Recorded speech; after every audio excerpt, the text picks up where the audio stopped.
when I was 13 years old. He says, I have copies of all 72 of my returns, and none uses a carry forward, which was the gimmick Trump used to avoid paying taxes. And then, I love this, his last paragraph. Finally, I have been audited by the IRS multiple times and am currently being audited. I have no problem in releasing my tax information while under audit.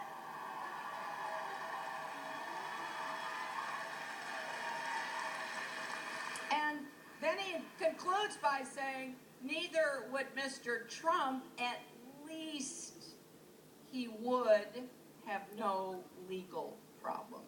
So if you're going to call out Warren Buffett, you better be prepared for him telling some good old-fashioned Nebraska honest facts about what the truth really is. And the other thing about Warren Buffett is he agrees with me. Rich people ought to be paying more federal income taxes to pay their fair share for our country.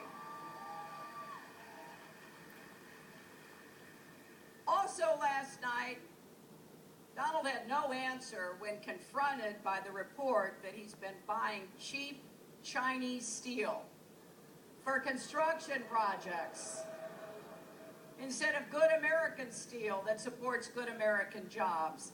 Now, look, he's gone all over Michigan claiming to be on the side of workers, right? You've seen that, you've heard that. He especially likes to talk about how he supports American steel workers.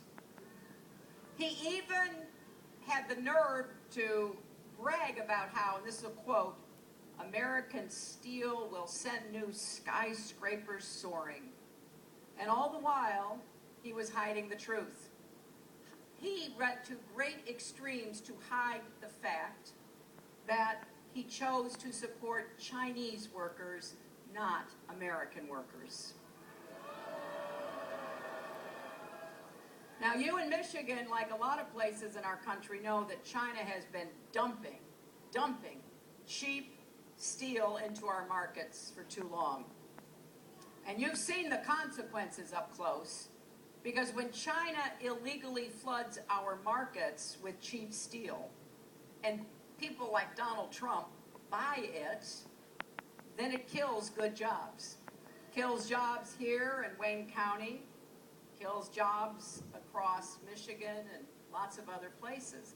That's why Jim was out here introducing me, because the steel workers, they know that this is a big, big deal. And how does Trump look at these workers in the eye? How does he brag about, big, tall buildings when he's putting American workers out of work and he's shutting down steel mills? Well, he needs to try to explain that, I think. And like everything else, it's not likely that he will. He'll go on saying the same factually untrue things. Well, I do have some advice for Donald. If he wants to make America great again, start by buying American steel for his construction projects.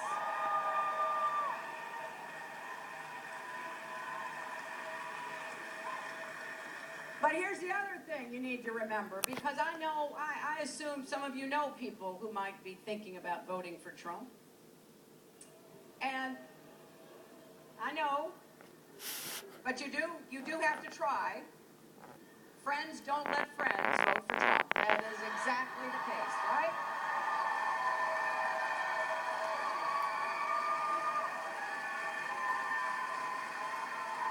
So if people aren't worried about the fact he pays no income tax, and if they're not worried about how he's misled people about where he gets his steel, point out to them that he actually stood on a debate stage during the Republican primaries and said wages in America are too high.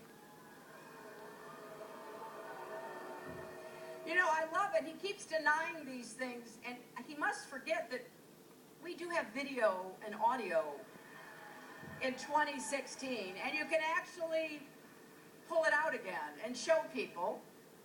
Now, last year, he even suggested that U.S. automakers, remember, automakers and related industry employs 1.1 million people in Michigan, right?